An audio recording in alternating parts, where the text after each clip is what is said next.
Alrighty, everybody, Q&A 87 today. Wow, let's get into the first question, shall we? Are there any advantages of free squats over hack squats for non-powerlifters? So the advantages are the disadvantages. What is the advantage of a hack squat, right? More stability. You're able to not isolate, but focus on the quads better because your hips cannot shift backwards and contribute to the movement because there's a pad that literally blocks them.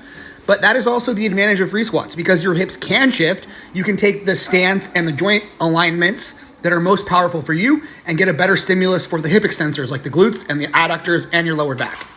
Can you detail how you do deloads? So I personally don't do deloads. I either take time completely off or I do what I call D-volumes. Now, I didn't make this up. This is something I got from Jordan Peters. So say my training is typically a set of 5 to 10 and a set of 10 to 15 on an exercise, like a top set back off method. For one microcycle, I will only do the back off set. So that's a reduction in intensity, but not relative intensity because I still go to 0 RIR. Then for another microcycle, I'll do just the top set. Then by the time I'm back to my third microcycle, I'll be back at normal volumes. So the advantage of this method is that it allows you to keep training hard. So psychologically, it's more fun. I experience less detraining when I do this, but I also get a less fatigue reduction, which is why it takes twice as long. So instead of a 1 week deload or however long your microcycle is, it takes me 2 weeks or 2 microcycles to get the same reduction in fatigue. So that's what I do. Something happened to your bicep or pronator? Question mark? Yeah, man, I tore my bicep in the middle of April and I just got surgery to reattach the tendon on Tuesday. So I am 1 week post-op of a distal biceps tendon tear. And I can't think of anything else to stretch this answer out long enough to fit the video. So there you go. Yes, I tore my bicep tendon. What is the best abs exercise? So from a hypertrophy perspective, there's really only 2 movement patterns that you need to do to fully hypertrophy the abs from top to bottom. That's some sort of like hanging leg raise variation and a crunch / sit-up variation.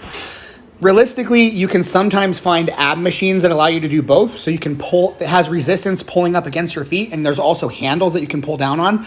These are like clamshell ab machines.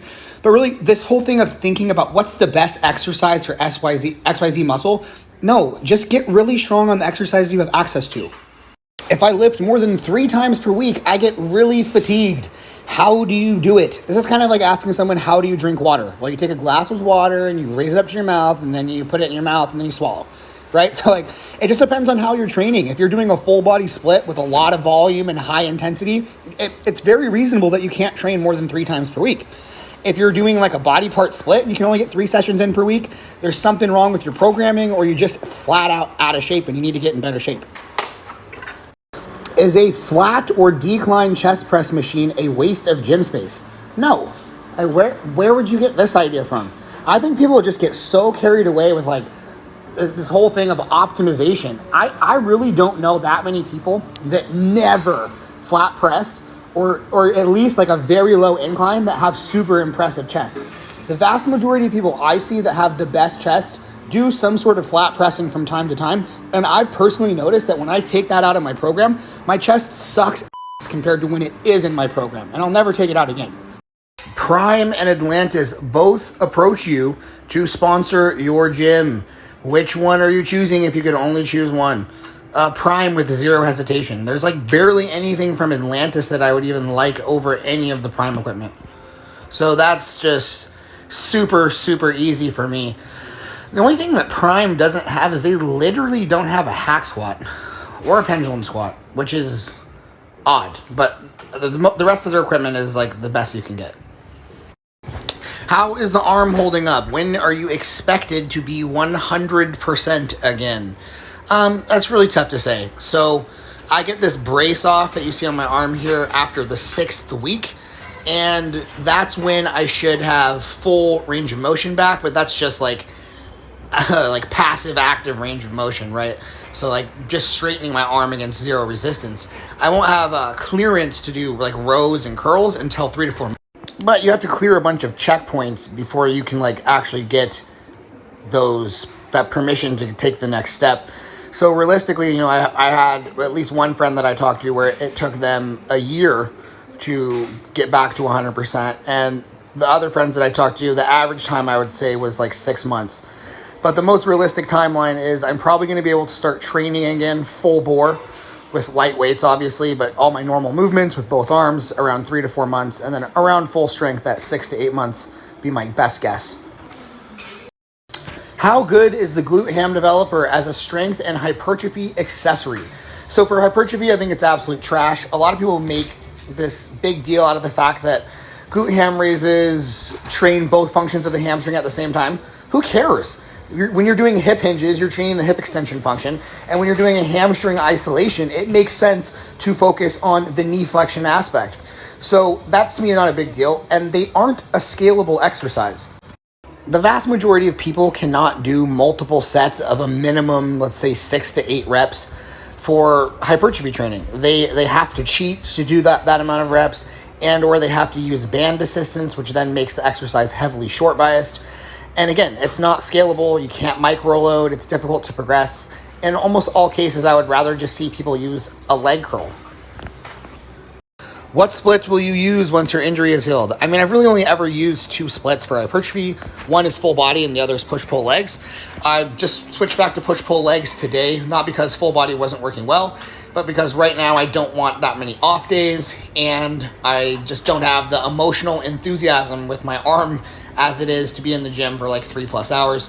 So moving back to a push-pull legs lets me get my sessions under 2 hours, which is just more fun for me right now, and that's the main consideration.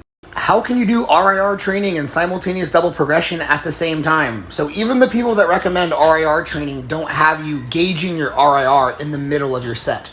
Do the sets, weights, and reps that you're supposed to, and then write down your RIR immediately after the set. Don't be thinking about RIR during the set. Bad idea. Shaquille O'Neal, be the strongest of all time if he focused on strongman, took PEDs, and ate enough food. Anytime that you're predicting someone to be the best ever at something, you're talking about extreme outliers. So nobody can say with any kind of confidence that Shaq would have been the greatest of all time. Do I have a suspicion that he would have done really well and probably been the greatest of all time? Yeah, I think so. Hafthor Bjornsson is 6'9". He made it to a semi-pro level in basketball. And Shaquille O'Neal is 7'1", 7'2", and at his peak, one of the 5 most dominant basketball players to ever play in his best season. Now, I'm not talking about his whole career, but in his best season. He's one of the most genetically gifted athletes ever. Shaq got up to 320 pounds while playing pro basketball, but there's also plenty of reasons to think he might not succeed as well. Among other all-time great basketball players, Shaq's work ethic is considered dubious. He definitely had times where he healed on company time. He struggled with injuries, especially later in his career as his weight got higher and higher. So we just don't know if the psychology and the injury resilience would be there like it was for Hafthor. It's anybody's guess, man. Alrighty, folks, that is the end of the Q&A today. So if you enjoy the Q&As, please consider becoming a supporter on Patreon, or just like the video on YouTube. It's a much more straightforward process, and it helps more than you would think. If you'd like to work with me directly, I still have some slots available for coaching. Links to my ebooks are going to be in my bio on Instagram or in the description box on YouTube. I will actually be back in the gym tomorrow because I've switched up my split here just to keep my sessions shorter. So I kind of found my enthusiasm for being in the gym for 3.5 hours at a time for a full body program is just not really there right now with my arm. So just decided to keep things shorter, a little bit more intense, and be in the gym a little bit more often, keep my brain occupied and off of thinking about my injury. So again, yeah, I'll be back tomorrow. We'll do another shorter Q&A. These will be a little bit shorter going forward since my sessions are going to be shorter. Anyway, I will see you all tomorrow for episode 88. Peace.